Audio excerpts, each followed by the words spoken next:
Rasi, Inforia, Islami, semuanya diiki. Bismika Allahumma nad'u fi ghuduwi wa rawah, laka minna kullu hamdin fi masa'i wa sabah, hab lana minka rashada واهدنا سبل الصلاح إن تقوى الله نور وطريق للفلاح. باسمك اللهم ندعو في غدو ورواح، لك منا كل حمد في مساء وصباح، هب لنا منك رشدا واهدنا سبل الصلاح إن تقوى الله نور وطريق للفلاح. باسمك اللهم ندعو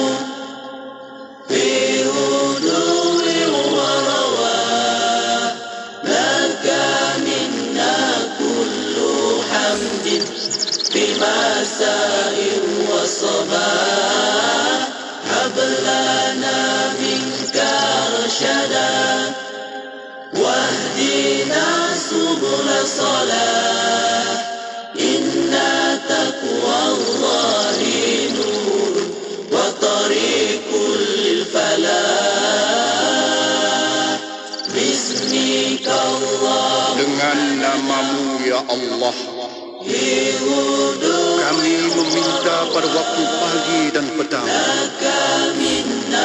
Bagimu segala pujian pada waktu pagi dan petang. Kurniakan kepada kami dari sisimu petunjuk. Tunjukkan kami jalan kebaikan. Sesungguhnya ketakwaan kepada Allah cahaya dan jalan kejayaan.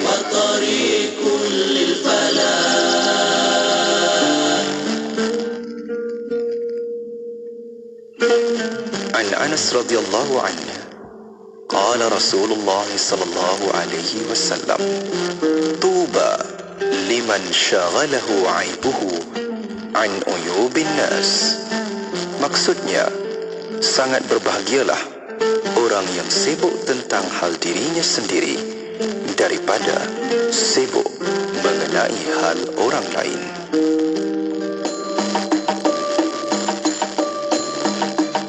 Masjid Al-Azim Melaka. Masjid Al-Azim merupakan sebuah masjid yang terletak kira-kira daripada Melaka dalam daerah Melaka Tengah, Melaka. Masjid ini mampu menampung jemaah seramai 10,400 orang. Tingkat atas dihaskan untuk wanita seramai 700 orang, manakala tingkat bawah boleh menampung seramai 9,700 orang jemaah lelaki. Masjid ini luas dan selesa kerana tidak diganggu oleh tiang-tiang kecil. Masjid Al-Azim mula dibina pada 14 Mac 1984 dan siap sepenuhnya pada 12 Januari 1990. Masjid ini telah dirasmikan oleh Duli Yang Maha Mulia Seri Paduka Baginda Yang di-Pertuan Agong ketika itu, iaitu Almarhum Sultan Azlan Shah pada 13 Julai 1990 bersamaan 20 Zulhijjah 1410 Hijrah. Gaya seni bina Masjid Al-Azim ini disediakan oleh sebuah jawatan kuasa reka bentuk yang mengambil kira aspek keunikan seni bina tradisi Melayu dan seni ukir Islam. Sesuai dengan keunikannya itu, ia dapat dilihat dari dua sudut luaran dan dalaman.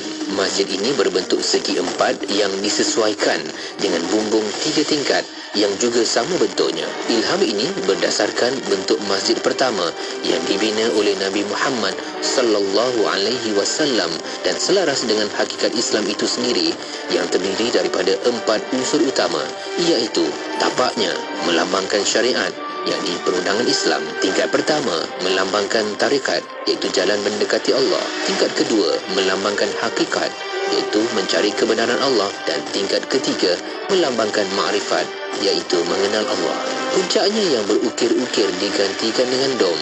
Beberapa potong ayat Al-Quran telah dipilih dan diukir dengan tulisan khat. Pemilihan ayat tersebut pula disesuaikan dengan konsep dan falsafah pembinaan masjid ini. Setiap hujung tulang bumbung masjid ini terdapat sulur bayung yang melambangkan satu ciri keistimewaan, keindahan seni bina Melayu. Ilham terciptanya sulur bayung ini diambil daripada sejenis tumbuhan liar di tepi sungai. Ia menggambarkan genggaman tangan semasa bertahiyat.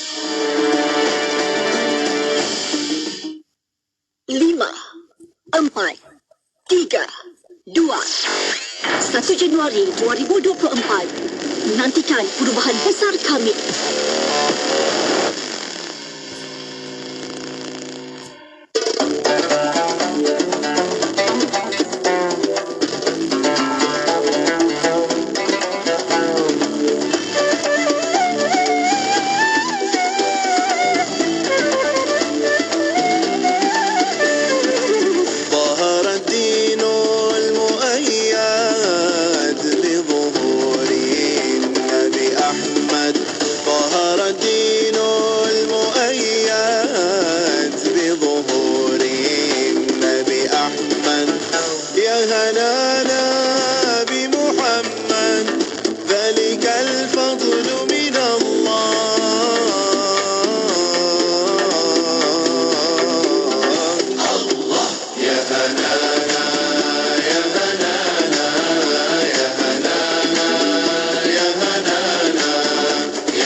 الخلق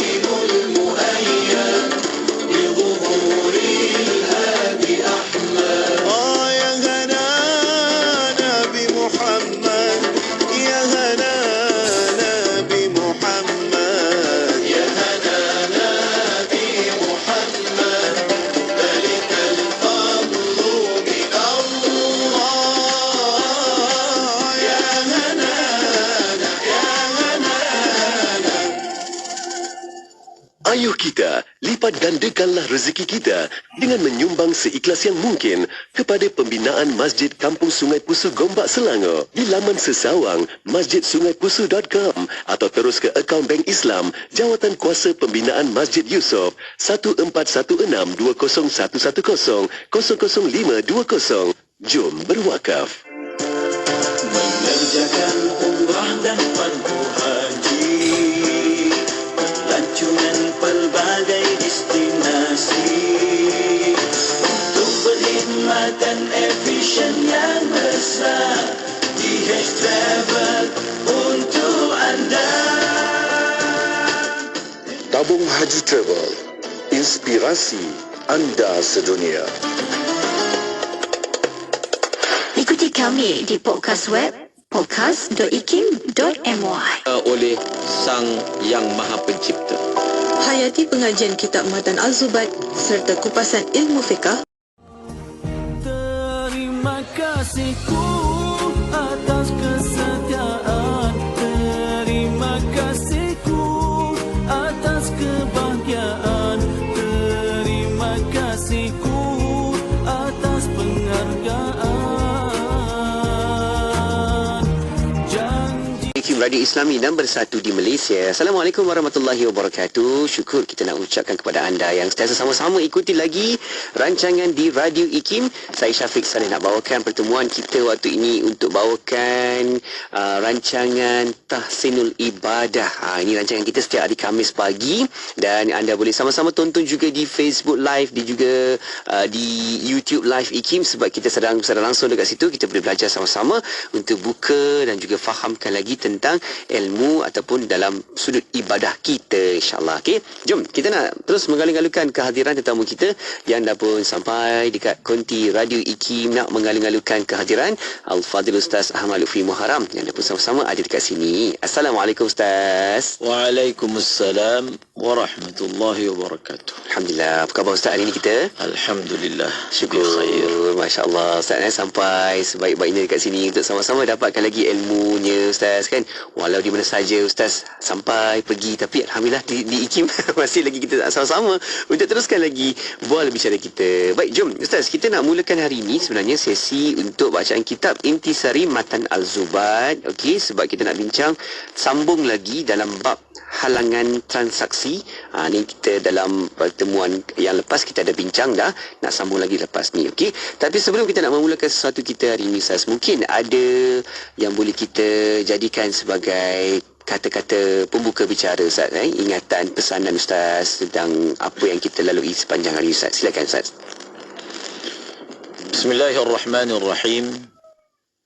Assalamualaikum warahmatullahi wabarakatuh. Waalaikumsalam. Bismillah wassalatu wassalam ala Rasulillah wa ala alihi wa sahbihi wa man walah, amma ba'd.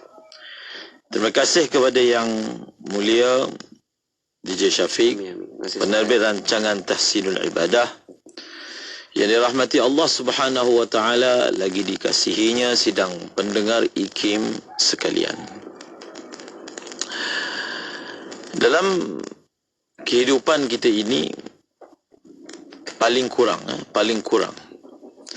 kalau seseorang itu tidak boleh memberi manfaat kepada orang lain, janganlah datang daripada dirinya apa-apa mudarat kepada orang lain. Al-muslimu man salima al-muslimuna min lisanihi wa yadihi. Man salima al-muslimuna min lisanihi wa yadihi.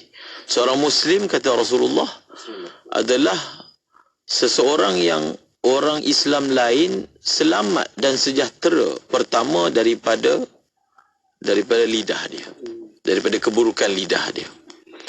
Yang kedua, daripada keburukan tangan dia. Justru paling kurang kalau kita tidak boleh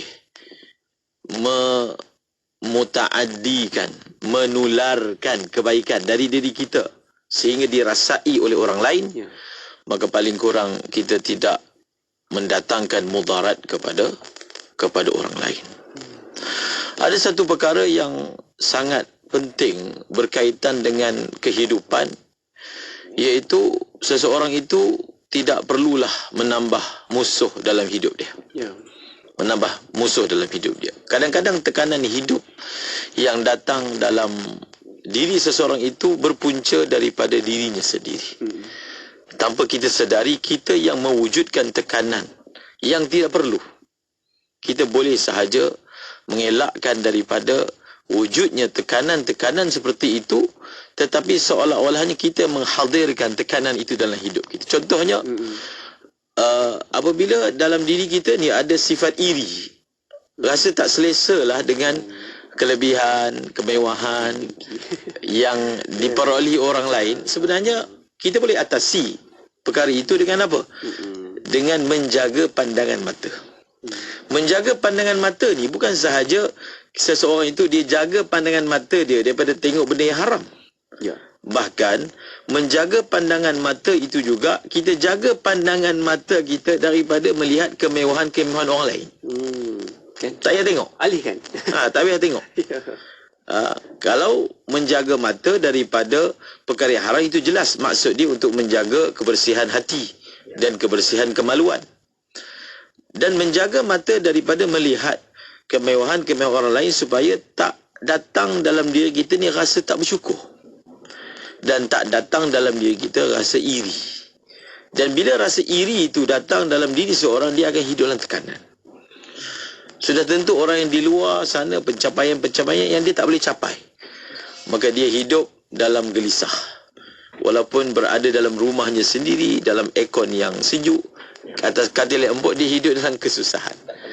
Yang kedua, kita jangan menghadirkan orang yang iri kepada kita.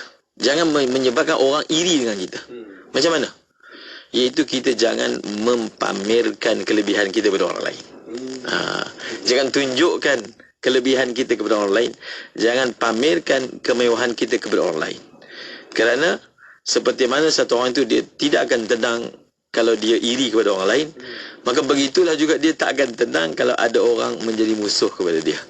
Dengan dia mempamerkan kemewahan. Daripada situ mungkin ada orang-orang yang perasaan yang tidak baik, dengan niat yang tidak baik, yang mungkin akan mengganggu kehidupan dia. Maka dengan cara itu, insya-Allah kita akan dapat hidup dalam keadaan aman dan sentosa. Kan Ustaz, kan itu yang utama Ustaz. Kalau setiap hari kita kan rutin harian kita, apa yang kita buat, kadang-kadang ada je orang yang memandang-mandang, buat perbandingan pula, engkau dapat tu, aku dapat ni kan. Semua tu mungkin rasa ada yang tak sedap hati ke, tak senang ke kan. Jadi semua tu kita perlu seimbangkan dan ambil apa saranan Islam supaya kita ambil sebagai tempat yang selamat, yang baik-baik, yang semoga Allah kurniakan barakah yang berpanjangan dalam hidup kita. Itu yang utama di situ. Masya-Allah. Terima kasih Ustaz atas bukaan bicara kita ini. InsyaAllah saya harap semoga kita semua boleh tenang-tenang dan faham dalam apa saja yang kita laksanakan setiap hari dalam hidup ini, insyaAllah. Okay? Baik, jom teruskan berada di platform media sosial kita di YouTube, di Facebook. Ramai yang pun mula masuk komen dekat situ, insyaAllah. Jom kita nak teruskan lagi Ustaz untuk kita buka kitab Intisari Matan Al-Zubat. Ni dia, kalau ada yang sedang tonton sekarang, saya tunjuk dekat dalam kita punya live ni. Okay. Intisari Matan Al-Zubat, cantik kita ada kali hijau ni. Okey. Ustaz, kita nak bawakan tentang isu halangan, tajuk halangan transaksi yang kita nak sambung lagi Ustaz. Silakan. Bismillahirrahmanirrahim. Menyambung bacaan kita berkaitan dengan babul hajar, halangan transaksi. Ada beberapa orang di bawah senarai disita harta dia, disekat transaksinya, tidak diberi kebebasan. Kita telah belajar tentang siapa? Saghir, iaitu budak yang belum baligh. Kita juga telah belajar majnun, orang gila. Kita juga telah belajar mubadzir, orang yang tak reti menguruskan kewangan dia. Dalam erti kata, dia menyia-nyiakan harta dia. 3 orang ini telah dinyatakan oleh pengarang bahawasanya segala transaksi yang dia lakukan tidak sah. Segala transaksi yang dia lakukan, kalau dia belum lakukan, kita sekat. Kalau dia telah lakukan, kita batalkan. Begitu sekali ada halangan pada transaksinya. Kalau dia telah buat, kita hukum yang telah lalu itu tak sah. kena pulang balik. Siapa-siapa yang berurusan dengan dia perlu memulangkan semula harta yang diperolehi daripada golongan tadi. Ataupun dia mahu memulakan transaksi, akan disekat daripada dia meneruskan transaksi tersebut. Kemudian musannif menyebut tentang apa? Saya baca sedikit belakang tu, kita belum syarahkan, iaitu pada perkataannya wa muflisun qad zada dainuhu ala. Okey, muflis. Maksud dia transaksi pengurusan kewangan mereka untuk diri mereka sendiri dibatalkan, dan juga yang muflis iaitu hutangnya melebihi, kalau sambung ayat tu, melebihi hartanya, Ustaz. Amwalihi bihajri qadin batala tasrifuhu fi kulli ma tamawwala. Okey, sambungan maksudnya, dengan perintah sekatan yang dikeluarkan oleh hakim, maka terbatallah transaksinya berkaitan setiap apa yang dimiliki daripada harta. Golongan yang keempat yang disebutkan dalam kitab ini sebagai golongan yang terhalang transaksinya adalah golongan muflis. Namun definisi muflis yang akan kita baca ni tidak samalah dengan definisi muflis di bawah jabatan insolvency. Yang seseorang itu sekiranya memiliki hutang sebanyak apa sekarang ni, 50,000, dan selama beberapa bulan dia gagal untuk membayarnya, maka dia akan diisytiharkan sebagai muflis. Adapun muflis yang didefinisikan di bawah definisi syarak adalah sebagai apa?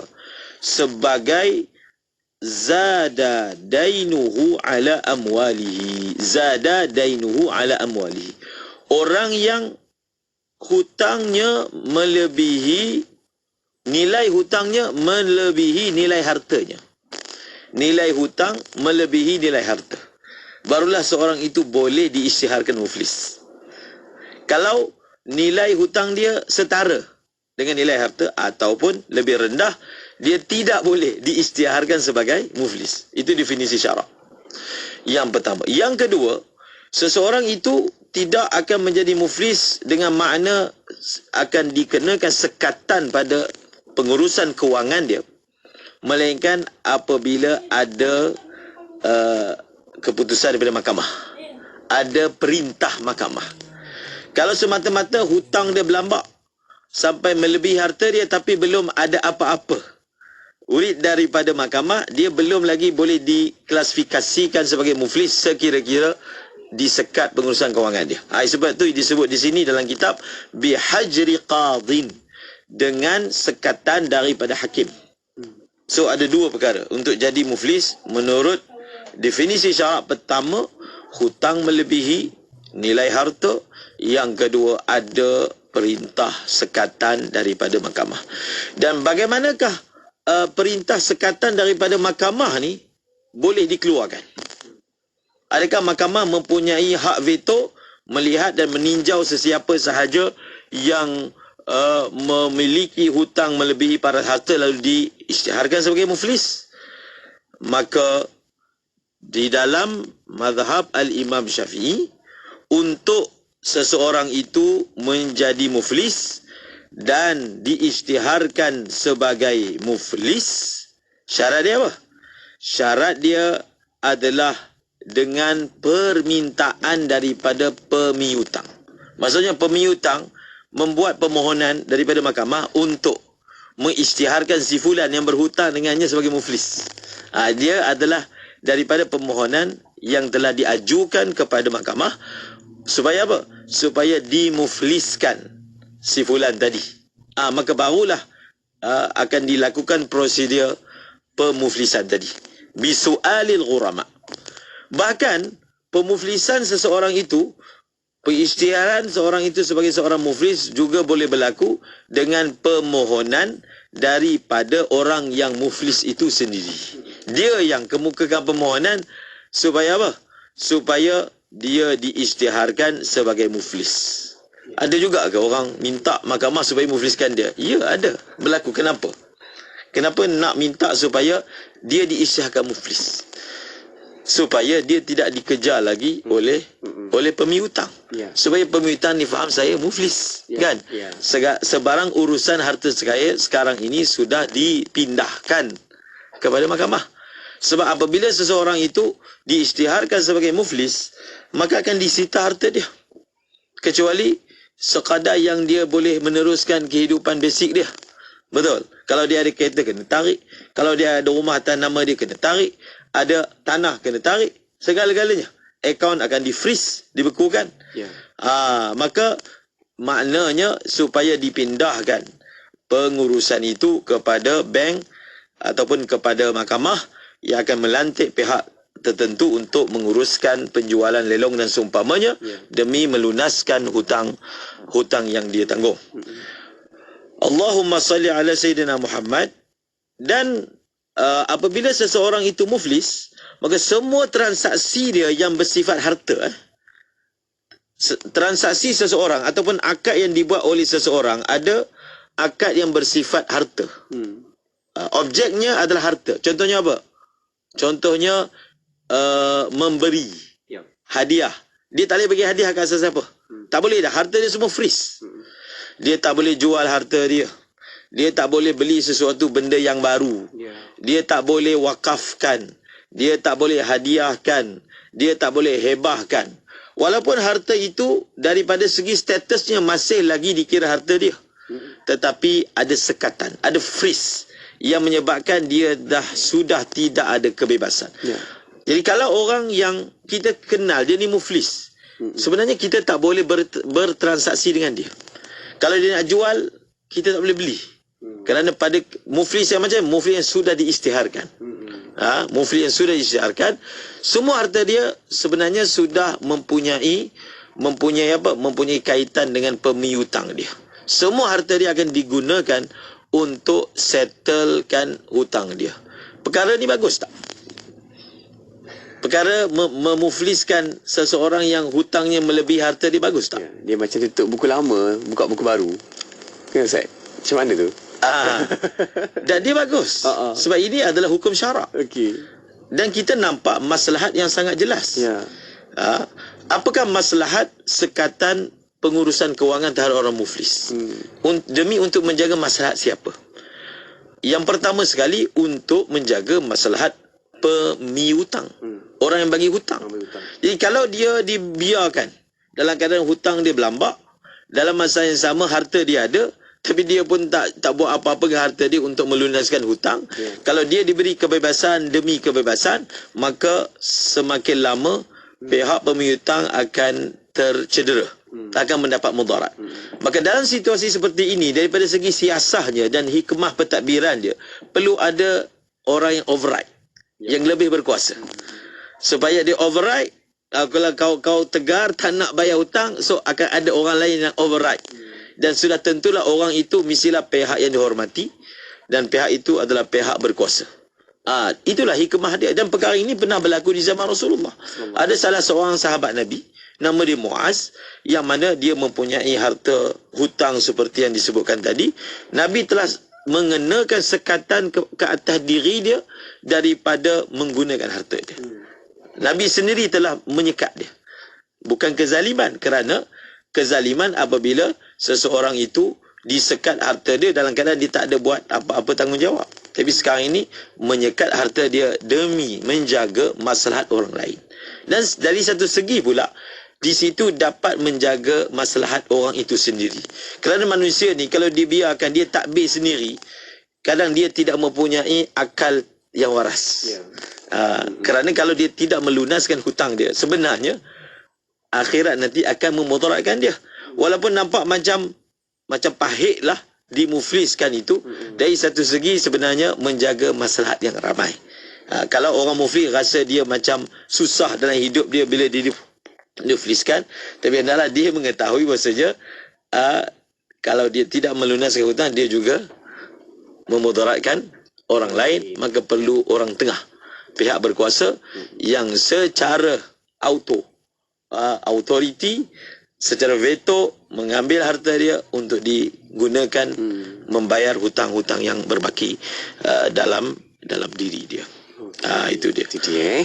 Ustaz, kita nak berehat seketika Ustaz. Kita akan kembali selepas ni untuk sambung lagi sedikit lagi untuk kita fahamkan lagi bagaimana tentang yang dikatakan halangan transaksi di situ. Okey, kita rehat seketika. Untuk anda kalau ada soalan pertanyaan, hantarkan ke talian WhatsApp konti 0112900404 maupun boleh letakkan soalan pertanyaan anda di bahagian ruangan komen di Facebook juga di YouTube IKIM. Rehat seketika, kembali selepas ini.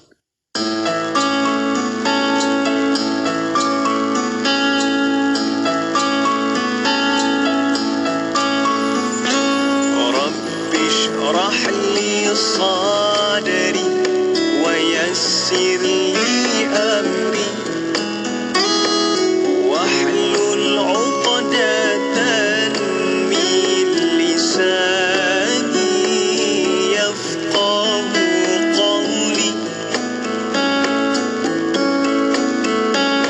يا الله lapangkanlah dadaku, mudahkan urusanku, lancarkan lisanku dan baguskanlah ucapanku.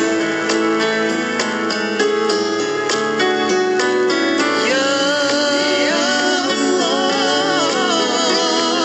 Ya Rahman, Ya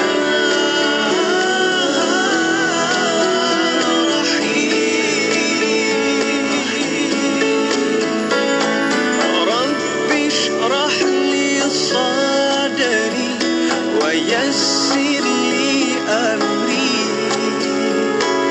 واحلل عقدة من لساني يفقه قولي.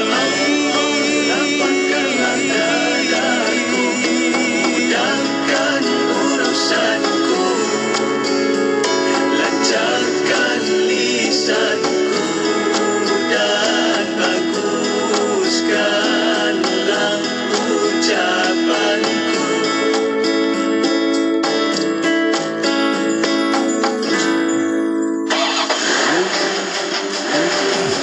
Penyelenggaraan kenderaan amat penting. Diselenggara dengan baik supaya poket kita, kocek kita, masa kita tidak terbuang. Kerana di dalam skill otomotif memang dah dihadkan untuk mineral 5,000, semi sintetik 10, fully sintetik 15,000. Boleh pergi juga kepada 20,000 kepada fully sintetik. Tapi berapa tahun, berapa lama kan? Ini adalah kerugian kita. Jadi adalah disyorkan 15,000 untuk fully sintetik. Mengikut kepada kilometer pergerakan adalah paling sesuai untuk negara kita. Jadilah pemandu bijak, kocek selamat, jiwa selamat, harta selamat. Keselamatan diutamakan. Teruskan bersama IKIM, Inspirasi Euforia Islami. Kembali bersama IKIM Inspirasi Euforia Islami. Syukur anda masih lagi bersama saya Syafiq untuk pertemuan di Aspirasi 10.1 dan kita nak teruskan lagi untuk rancangan Tahsinul Ibadah. Jom sama-sama tonton juga di Facebook, di YouTube IKIM sebab kita ada siaran langsung dekat situ. Kita nak fahamkan lagi dalam tajuk bincang-bincang kita tentang halangan transaksi. Kita buka kitab rujukan kita Intisari Matan Al-Zubat. Di situ kita rujuk dengan apa yang kita bincangkan ini. Ustaz, jom kita nak sambung lagi Ustaz. Bagaimana yang dikatakan halangan transaksi untuk berikutnya Ustaz, silakan. Bismillahirrahmanirrahim. La dhimmatin wal maradul makhufu in mata fihi yuqafu tasrifu. Baik, maksudnya tetapi hukum batal itu tidak melibatkan transaksinya secara tunai. Sakit yang berisiko tinggi membawa kepada kematian sekiranya seseorang itu mati kesannya segala aktiviti yakni melibatkan harta tergendala yakni kelulusan. Fima ala thulusin yazidu indahu ala ijazatil warithi ba'dahu. Maksudnya pada kadar yang melebihi 1/3 berdasarkan keizinan waris selepas kematiannya. Transaksi seorang muflis yang akan dibatalkan apabila transaksi itu adalah transaksi tunai. menggunakan harta sedia ada. Kalau dia melakukan transaksi pembelian secara zimmah. Secara zimmah ini maksudnya dia melakukan transaksi pembelian secara hutang. Maka sah. Sah. Transaksi yang tidak sah adalah apabila transaksi itu menggunakan ain, zat harta yang sedia ada. Itu tambahan penjelasan bagi masalah muflis yang kita bicarakan tadi. Yang seterusnya, orang yang mana tasarruf dia ataupun sebahagian transaksinya dihukum tidak sah adalah apabila seseorang itu dia sakit. Dia sakit. Kalau satu orang tu dia sedang sakit, kemudian dia buat sesuatu transaksi misalnya wakaf, ataupun dia melakukan transaksi misalnya hadiah, ataupun dia melakukan transaksi hebah, maka transaksi wakaf dia yang dibuat masa dia sakit, hebah dia dan juga hadiah tadi, hukumnya itu akan dihol. Dia tidak akan sah melebihi 1/3. Kalau sekadar 1/3 maka hukumnya sah. Tapi kalau melebihi daripada 1/3 maka hukumnya adalah tidak sah. Namun bukan semua sakit. Bukan semua sakit yang dialami oleh satu orang yang menyebabkan apa sahaja transaksi yang berbentuk apa yang saya sebutkan tadi itu akan dihalang, akan digantung kelulusannya. Bukan. Tetapi sakit yang bersifat yang disebut dalam kitab sebagai al-maradul makhuf. Al-maradul makhuf ni maksudnya jenis-jenis sakit yang ditakuti bawa mati. Kalau dalam bahagian kesihatan ni kita ada kategori sakit. Ada orang istilah sakit kritikal, sakit kronik, sakit 3 serangkai, sakit bawa mati, sakit kecil, sakit ringan. Jadi kalau satu orang tu dia sedang sakit, sakit itu kalau ikut kategori dia, dia khawatiri seorang itu dia boleh bawa mati. Maka kalau masa dia tengah sakit seperti itu, dia nak wakafkan. Dia kata, ayah wakafkanlah, ataupun saya nak sedekahlah semua harta saya. Tak sah. Tak boleh. Walaupun niat dia bagus, tapi kita tak bagi. Sekat. Berapa banyak? Lebih daripada 1/3.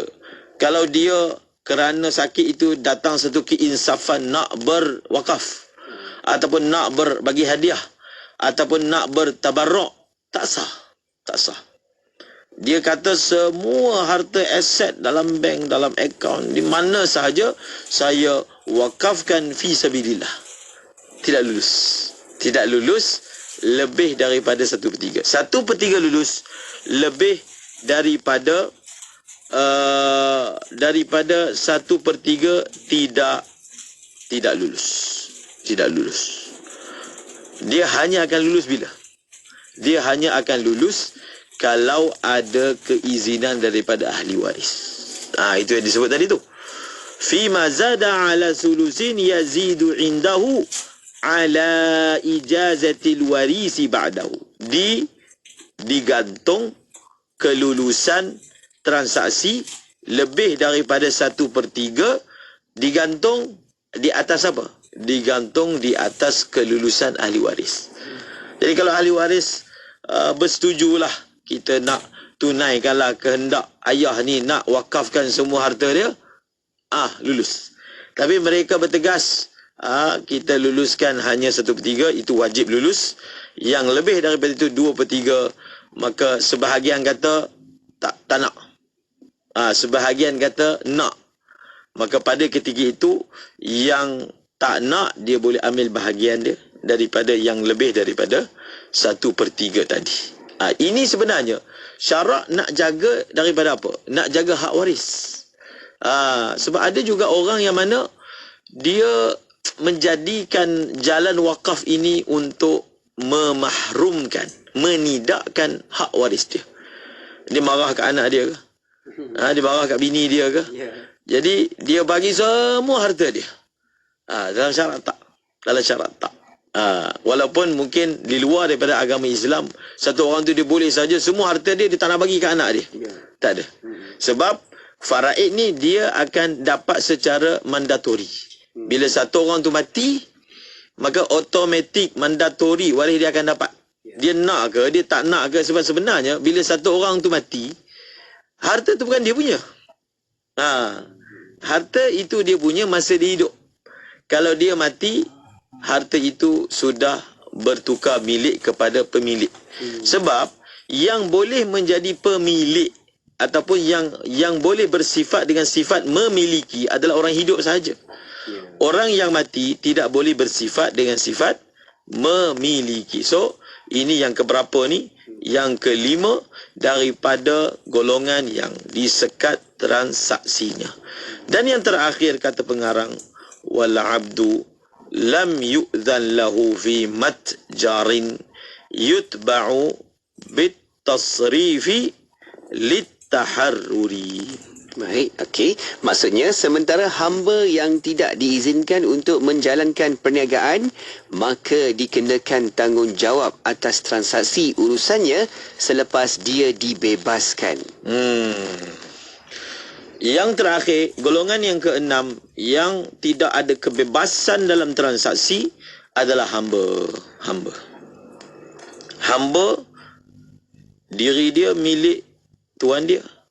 Tindak tanduk dia pun milik tuan dia. Dia tak boleh bertindak sendiri. Tak boleh, kena ada izin. Maka dalam bab jual beli, dia tak boleh berjual beli sendiri. Dia nak ambil inisiatif, nak tambah pendapatan. Waktu rehat-rehat tu, waktu tak ada kerja kat rumah tuan, maka dia nak tambah pendapatan, pergi meniaga tanpa keizinan tuan dia, maka tidak sah. Jadi golongan yang keenam yang tidak bebas dalam transaksinya adalah hamba yang belum mendapat keizinan dalam berniaga daripada siapa? Daripada sayyid dia, daripada tuan dia. Jadi contoh ni, hamba ni dia dah buat dah kerja ni. Dia buat transaksi, dia membeli pula, dia tak ada duit cash, dia berhutang. Jadi orang yang berurusan dengan dia datang nak menuntut hutang. Tuan dia kata, kenapa minta daripada saya? Bukan saya yang berhutang. Minta daripada dia. Masalahnya hamba tu tak ada harta. Maka bagaimanakah pihak yang bertransaksi itu boleh menuntut hutang dia? Dia boleh tuntut hutang itu bila hamba tu merdeka. Kod hamba itu merdeka. Lepas dia merdeka, dia bekerja, dia dapat pendapatan sendiri, dia boleh minta ketika itu. Tapi kalau sampai ke mati dia tak merdeka, maka maknanya orang tu punya hutang terbengkalai macam tu sahaja. Dan kita akan hukum dia seperti itu sebab dia bersikap cuai. Kenapa tak periksa dulu? Orang yang kamu berurusan itu sebenarnya seorang yang hamba. Samalah juga kalau satu orang tu berurusan dengan seorang yang muflis, tak sah tu urusan dia. Kalau selepas itu dia menyedari, maka dia yang kena tanggung segala transaksi tersebut. Di situ juga antara benda yang seorang tu kena pasti. Cuma zaman sekarang ni hamba ni tak ada lah. Nak cakap kita terberlaku transaksi bersama hamba tu tidak berbangkit. Namun sekiranya suatu hari nanti ia kembali, maka begitulah hukum dia.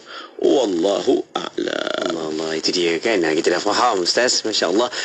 Sebenarnya dah selesai untuk tajuk kita dalam sudut pandang isu halangan transaksi. Nanti insyaAllah kita akan sambung lagi untuk Januari pula Ustaz. InsyaAllah kita akan sambung bawakan dalam tajuk kita perdamaian pula Ustaz. Macam mana pula yang dikatakan dalam perdamaian di situ, nanti kita akan terangkan, fahamkan satu persatu. Baik Ustaz, kita ada soalan sebenarnya yang ditanyakan oleh sahabat pendengar kita berkaitan dengan solat.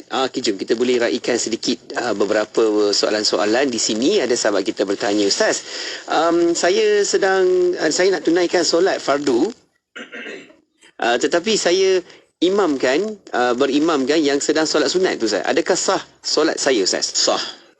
Boleh. Hukumnya sah. Walaupun kita hujung tu dia pun dia solat sunat kan? Boleh Dalam mazhab Syafi'i hukumnya adalah sah. Orang yang sembahyang fardu menjadi makmum kepada orang yang sembahyang sunat. Okey, baik. Seterusnya Okey, soalan juga berkaitan dengan harta, Ustaz. Ada sahabat kita bertanya di Facebook Live. Okey, Ustaz, namanya Aziz. Okey, Ustaz, harta seseorang itu sebelum kena muflis boleh pakai ke, Ustaz? Boleh. Yang tak boleh dia gunakan apabila dia sudah diisytiharkan sebagai muflis. Sebelum tu dibolehkan. Dibolehkan. Okey, seterusnya berkaitan dengan tayamum. Muhammad Hanafi bertanya, Ustaz. Okey, bagi orang yang tayamum menggantikan dengan tayamum untuk tempat yang tidak boleh kena air semasa angkat hadas besar, adakah solat yang dilakukan pada waktu itu perlu diqada kembali setelah sihat? Ustaz? Orang yang tayamum menggantikan tempat yang tak boleh kena semasa hadas besar. Kalaulah tempat yang tak boleh kena air itu di bahagian anggota tayamum sendiri, contohnya muka, contohnya tangan, yang tu kena ulang. Tapi kalau bahagian yang tak boleh kena air itu bukan pada anggota tayamum, maka dia tidak perlu mengulanginya. Okey. Baik, Ustaz. Seterusnya kita nak ke Putrajaya, Ustaz. Ada Eza bertanya, Ustaz. Ustaz, kalau rakaat terakhir kita tengah baca tahiyat akhir, lepas tu kita was-was sama ada kita dah buat duduk antara dua sujud sebelumnya. Jadi macam mana ya, Ustaz, nak buat? Mudah saja. Dia dalam sembahyang ni, kalau satu orang tu dia syak, dia dah buat ke rukun ataupun belum buat? Dah buat ke belum buat? Kita kira asal. Asalnya perbuatan itu dah buat ke belum? Asal. Asalnya belum buat. Belum. Duduk balik. Maka dia kata kembali. Dia kata belum apa? Sama ada kita dah buat duduk di antara dua sujud. Yalah. Sekarang ni contohnya dia tengah duduk. Dia mula-mula dia ingat ini tahiyat akhir. Aku dah duduk di antara dua sujud tak? Dia memang sudah duduk. Dia tak perlu buat duduk apa lagi. Apa yang dia perlu buat adalah dia sujud kedua. Okey. Kemudian dia duduk tahiyat akhir. Jadi duduk yang dia buat sekarang ini kita kira sebagai duduk di antara dua sujud. Kemudian dia sujud kedua, kemudian dia duduk dan dia baca tahiyat akhir, kemudian dia bagi salam. Baik, Ustaz. Soalan seterusnya berkaitan dengan kalau imam solat duduk, okey, makmum boleh ke solat berdiri atau kena duduk juga, Ustaz? Makmum tak boleh sembahyang duduk sekiranya makmum tak cukup syarat sembahyang duduk. Imam cukup sembahyang duduk, dia boleh duduk. Makmum tak cukup syarat sembahyang duduk, dia tak boleh duduk. Ini adalah mazhab majoriti ulama.